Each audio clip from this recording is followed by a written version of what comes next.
밤새 비가 내리고 있어서 한편으로 굉장히 걱정이 많이 되었습니다. 어제 오후에 관광명 나갔다가 광덕사 쭉 올라갈 일이 있어서 가다 오는데 그 냇가가 정말 홍수난 수준으로 내려가더라고요. 어제 오후 5시, 6시경이었으니까 지금은 아마 더 많이 불어난 상태일 것 같은데, 좀 이렇게 비가 많이 내릴 수 있을까라고 하는데 그치질 않아요. 그래서 한편으로 너무너무 걱정되고 염려가 되기도 하는데, 아마도 여러분의 집이나 또 전토, 일터 하나님이 꼭 붙들고 계시기를 간절히 축복합니다. 이 일로 인해서 한편으로는 염려 걱정이 참 많기도 하면서, 또 한편으로는 생각나는 것이 하나님이 노아 시대에 비로 심판을 하셨을 때는 어떠하셨을까 생각을 해봅니다. 40일을 계속 이렇게 비가 왔으니까 그 상황은 어떤 상황일까라는 생각을 해보거든요. 그렇게 하니까 절로 마음에 회개할 마음이 생기고, 하나님께 우리가 무엇을 잘못했습니까? 무엇을 고쳐야 합니까? 라고 하는 기도가 나오게 되더라고요. 그래서 한편으로는 걱정이 되면서 또 한편으로는 하나님 용서하여 주십시오. 우리의 죄악을 용서하여 주십시오. 이렇게 기도가 나오더라고요. 하나님이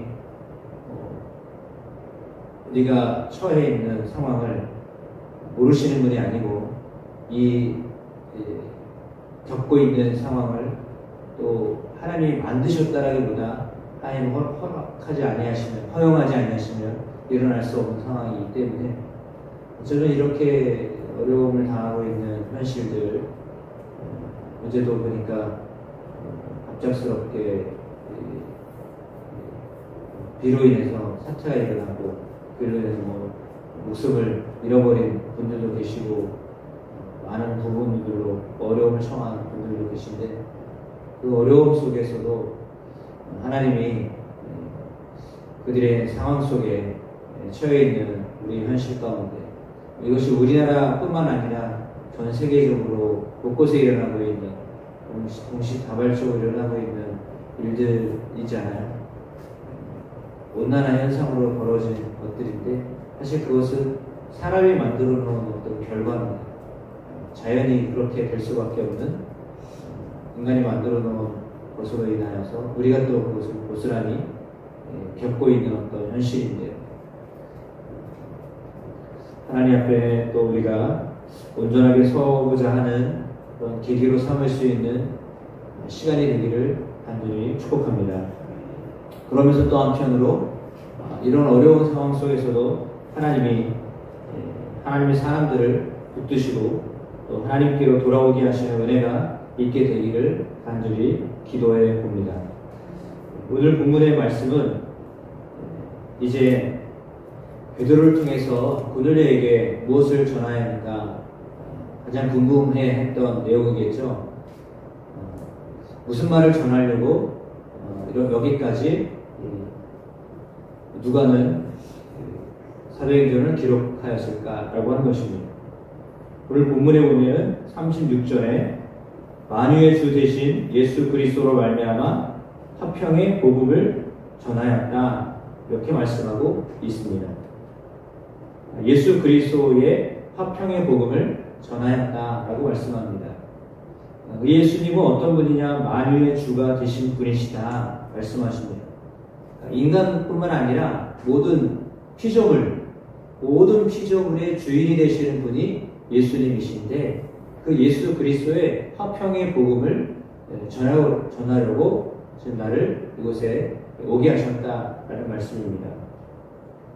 그럼 왜 이런 말을 하고 있는가? 그것은 34절과 35절에 하나님은 사람의 외모를 보지 아니하시고 하나님을 경외하며 의를 행하는 사람은 다 받으시는 줄을 내가 이제야 깨달았다. 이렇게 말씀하고 있습니다. 그러니까 그의 생각은 고넬료를 만나기 전까지만 해도 이방인에게는 복음이 전해지리라는 생각도 못했습니다. 저들은 하나님이 어쩌면 이런 표현을 쓰면 맞는 표현은 아니겠지만 버리시지는 않았을까, 이 좀 과할 정도로 그런 생각을 가지고 있었거든요. 구원은 유대인에게 있는 거지 이방인에게는 있지 않다, 이런 생각을 가지고 있었는데 지금 보니까 성령이 저들에게 복음을 전하도록 하신 것, 이거는 하나님은 외모를 취하지 아니하신다. 다시 말하면 이방인이라고 하고 또 외국인이라고 하고 그리고 또 남자나 여자나 이런 어떤 구분 없이 대칭 없이 하나님은 모든 이들을 다 받으시는 분이시다 라고 하는 것을 내가 이제야 깨달았다 라고 했습니다. 그러니까 이게 정말 진정한 복음이죠. 복음은 구별이 없는 겁니다. 차별을 하지 않는 겁니다. 누구에게나 들어갈 수 있고 누구나 다 받을 수 있는 것이 복음이다 라고 하는 사실을 지금 고넬료의 가정에 가서 베드로가 깨달으면서 말씀을 전하는 겁니다. 그 전까지만 해도 알지 못했던 것들을 지금 현장에 가서 목격을 하면서 증인으로서의 역할을 지금 아주 정확하게 하고 있는 겁니다. 현장에 벌어지는 일들을 보면서 이것이 하나님이 우리에게 허락하신 예수 그리스도의 복음, 화평의 복음을 전하게 하시는 것이구나 라는 것을 직접 눈으로 보면서 경험했다 라고 하면서 지금 전하고 있는 겁니다. 내가 이제야 깨달았다 라고 말하고 있는 거죠. 현장에 가보니까 이것이 정말 복음이구나 라고 하는 것을 알게 됐다 라고 하는 사실입니다. 그러면서 예수 그리스도께 어떤 일이 있었느냐, 38절입니다. 하나님이 나사렛 예수에게 성령과 능력을 기름 붓듯 하셨음에, 이렇게 말씀하고 있습니다. 그러니까 예수님에게 어떤 일이 벌어졌는가? 예수님에게도 성령과 능력을 부으셨다. 예수님도 성령 충만함을 받으셨다. 이 말을 하고 있는 겁니다. 그럼 그 일이 예수님에게만 일어났는가? 그렇지 않다는 거죠. 누구에게도요? 본인들에게도 일어났다는 겁니다. 예수님을 따랐던 제자들이 예루살렘에서 머물러 있으면서 너희가 성령을 기다려라 라고 하셨던 그 명령 말씀, 예수님의 말씀을 받고 기다렸다가 성령을 받았잖아요. 그리고 그 증인이 우리라는 거잖아요. 내가 그것에 대한 증인이다. 다시 말하면 어떤 증인이냐면 예수님이 하셨던 사역과 더불어서 예수님이 죽으셨고 그 예수님이 다시 살아나셨고 그 예수님이 명령하셨던 말씀대로 우리가 성령을 받았고 그 성령 받은 것을 알았는데 그 성령이 지금 여러분에게도 임할 수 있다라고 하는 말을 지금 전하는 거예요. 그러니까 예수님에게 임하셨던 성령이 우리에게도 임하셨고 우리에게도 임하셨던 성령이 지금 당신들에게도 임할 수 있다라는 말씀을 하고 있는 겁니다. 그렇다면 사실은 복음을 전해서 하나님이 하시고자 하는 것은 뭐냐면 하나님이 성령으로 예수님과 함께 하셨던 것처럼 그 예수님이 말씀하셨던 제자들에게도 함께 하셨던 것처럼 지금 당신들에게도 하나님이 함께 하실 수 있습니다 라는 말씀입니다. 그러면 그 말씀을 듣는 우리에게도 동일하게 하나님은 지금도 우리와 함께 하십니다 라고 하는 말씀을 하고 있는 거죠. 이 복음을 전하는, 이 복음을 듣고 있는 모든 사람들, 성령을 경험한 사람들, 그 모든 사람들이 또 전하면 역시 마찬가지로 성령이 함께 하시는 것을 경험하게 된다라는 말씀입니다. 그래서 이거는 사모하는 사람들, 이렇게 고넬료처럼 사모하는 사람들에게 말씀을 가지고 가면 그 말씀 대신 예수님이 성령을 부어주신다는 말씀입니다. 그러면 그 성령은요, 전하는 사람에게, 사모하는 사람에게 임하는 거예요. 그러니까 사모하는 사람이 있어서 그냥 전하기만 하면 동일하게 성령이 역사하신다는 겁니다. 사모하는 사람이 있다면 우리는 당연히 그들에게 가서 오늘 베드로처럼 편견 없이 나의 생각에 어떤 차별 없이 성령이 임하실 수 있다라고 하는 것을 믿고 그냥 내가 경험한 성령을, 내가 경험한 예수님을 전하기만 하면 되는 거예요. 또 다른 어떤 기교가 필요한 게 아니에요. 기술이 필요한 게 아니에요. 어떤 하신 능력이 필요한 게 아니라 내가 경험한 예수님, 부활하신 예수님, 그 예수님 지금도 역시 살아계시다. 그 예수님이 지금도 병을 고치시고 지금도 귀신을 내쫓으시고 지금도 선한 일을 행하실 수 있다. 그것을 성령이 오시면 예수님에게 임하셨던 그 은혜가 그 능력이 지금도 우리를 통해서 일하신다라고 하는 것을 지금 전하고 있는 겁니다. 그러니까 이 일은 어려운 일이 아니라 역시 마찬가지로 복음을 듣고 화평의 복음을 듣고 또 성령을 받은 사람은 누구나 다 할 수 있는 일이다라는 말씀을 하고 있는 겁니다. 고넬료에게도 역사하시는 성령이잖아요. 고넬료에게 화평의 복음이 전해졌던 것처럼 우리에게도 동일하게 그 복음이 전해졌다면 그 복음의 능력이 일하는 것이 우리가 일하는 게 아니다라는 것을 말하고 있는 것입니다. 말씀 대신 예수님이 그 말씀을 전하게 하시면 오늘 본문에 나와 있는 것처럼 하나님이 사흘 만에 다시 살리사 나타내시되 모든 백성에게 하신 것이 아니요 오직 미리 택하신 증인 곧 죽은 자 가운데서 부활하신 후 그를 모시고 음식을 먹은 우리에게 하신 것이라 라고 했습니다. 누구에게요? 예수님을 따르고 있는 사람들에게, 예수님을 믿고 따르고 있는 사람들에게 부활을 경험하게 하셨다는 것입니다.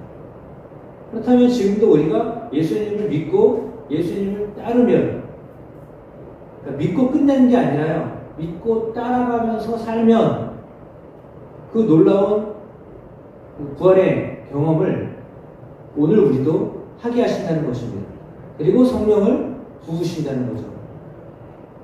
그러니까 믿고 그냥 멈춰 있는 게 아니라요, 믿고 계속 따라가고 있는 사람에게 성령을 부어주신다는 겁니다.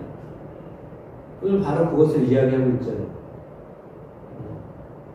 그 증인들에게 역사하셨던 하나님의 은혜가 또한 우리에게도 있게 하심을 믿습니다.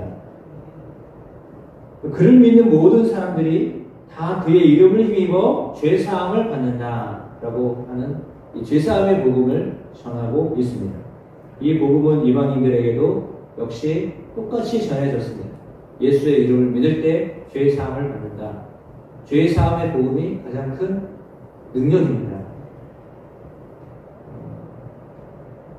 기적을 행하게 하시고 표적을 보게 하시고 병 고치게 하시고 하셨던 것보다 더 큰 능력은 죄사함의 능력입니다. 그 죄사함의 능력을 하나님이 제자들에게 맡기셨다는 거예요. 복음 속에서 그 능력을 함께 나누도록 맡기셨다는 거거든요. 누가 죄를 용서할 수 있느냐? 용서함 받은 사람이 용서에 대한 말씀을 전하면 또 동일하게 죄를 용서할 수 있는 하나님의 은혜를 주신다는 겁니다. 그 말씀을 받은 모든 사람은 다 용서할 수 있는 능력을 하나님 주신다는 거예요. 죄사함의 능력을 주신다는 겁니다. 이거보다 더 큰 능력은 없어요. 왜냐하면 죄 문제 해결하지 않으면서는 하나님 앞에 갈 수 없잖아요. 병 고쳤다고 하나님 나라에 가나요? 부자가 됐다고 하나님의 나라에 가나요? 출세했다고 하나님 나라에 가나요? 그것이 아니잖아요. 죄사함을 받은 사람이 하나님 나라에 가는 거죠. 지금도 죄사함의 은혜를 경험한 사람이 하나님 나라를 경험하는 거예요.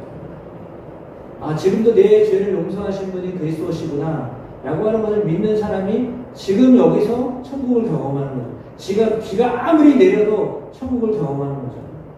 설령 이걸로 인해서 어떤 사건이 벌어지고 어려움이 와도 내가 천국을 경험하고 있다라고 하면서 믿는 거죠. 저게 두려움의 존재가 아니라, 믿지 않는 사람은 저게 어쩌면 심판의 것으로 그냥 여겨지고 그냥 그렇게 끝날 수도 있어요. 근데 그것이 아니라 우리는 어떤 일을 당하여도 어떤 어려움 속에서도 그 환난 가운데도 그 어려움 가운데서도 하나님이 우리와 함께 하신다라고 하는 것을 믿는 거잖아요. 성령이 함께 하신다는 것은 뭐냐면 하나님이 함께 하신다는 것을 말하는 겁니다. 어떤 환경, 어떤 힘든 상황 속에서도 성령이 함께 하신다. 영원히 함께 하신다. 라고 하는 걸 믿는 거죠. 지금도 여전히 함께 하시는 하나님이십니다. 우리의 어떤 상황에서도 함께 하시는 하나님, 그 하나님이 우리 안에 화평을 전하시는 겁니다. 평안을 전하시는 겁니다. 어떤 상황에도 평안을 전하실 수 있는 분, 평안으로 우리와 함께 하시는 분, 그분을 의뢰하며 사는 거죠. 그 믿음이 우리 안에 천국을 이루며 살게 하시는 겁니다. 그게 지금 천국을 경험하는 겁니다. 여기서도 그 천국을 알며 경험하며 사는 거죠. 그래서 그 복음이 여전히 지금도 나에게 능력이 되는 겁니다. 여러분의 삶에 그 복음의 능력이, 화평의 복음이 여전히 지금도 우리를 살게 하는 것입니다. 그 복음으로 사는 겁니다. 많은 것이 있어서 사는 것이 아니라요. 그 복음의 능력이 우리로 하여금 살게 하는 것입니다. 그 은혜가 항상 여러분의 삶 가운데 있게 되고, 또 그 은혜가 또한 우리가 누리면서 그것을 증언하며 사는 것이죠. 지금도 그 화평의 복음이 나를 주장하고 있다. 나를 인도하고 있다. 그리고 나는 이것을 전할 수 있다라고 하는 것입니다. 그리하여 그들에게 성령이 임하였습니다. 방언을 하게 됐고 하나님을 높이는 소리를 들었다. 증인이 있는 거죠. 45절입니다. 베드로와 함께 온 할례받은 신자들이 증인이 있었습니다. 그 일이 누구에게 일어났는가? 그들이 증인이 있었다라고 하는 거죠. 항상 그 현장 가운데, 하나님 일하시는 현장 가운데는요, 증인들이 있는 겁니다. 당사자만 있으면 그게 증언이 안 되잖아요. 그것을 목도한 사람이 있어야 증인이 되는 거죠. 그래서 함께 따라왔던 사람들이 있었던 것입니다. 하나님은 그렇게 증인들로 세우셔서 증인들로 하여금 이것이 확실한 하나님의 일하십니다. 라고 하는 것을 지금 증거하고 있는 거죠. 그렇습니다. 그 증인의 삶은 보고 경험한 것들을 그냥 말해주는 사람들입니다. 여러분의 삶 가운데 역사하시는 하나님을 보고 들은 것, 경험한 것을 나누면 되는 거죠. 그런 삶을 살도록 하나님 우리를 이끌어 가시고 계심을 믿습니다.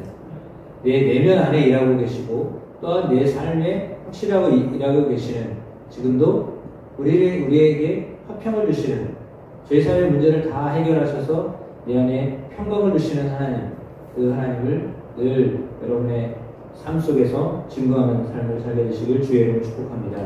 기도하겠습니다. 하나님 아버지 감사합니다. 오늘 우리에게 이 우주에도 하나님 전에 나와 기도하며 또한 말씀을 듣고 나아가게 하여 주시니 감사드립니다. 화평의 복음이 고넬료의 가족 가운데 전해졌던 것처럼 지금 그 복음은 전 세계를 향하여 전해지고 있습니다.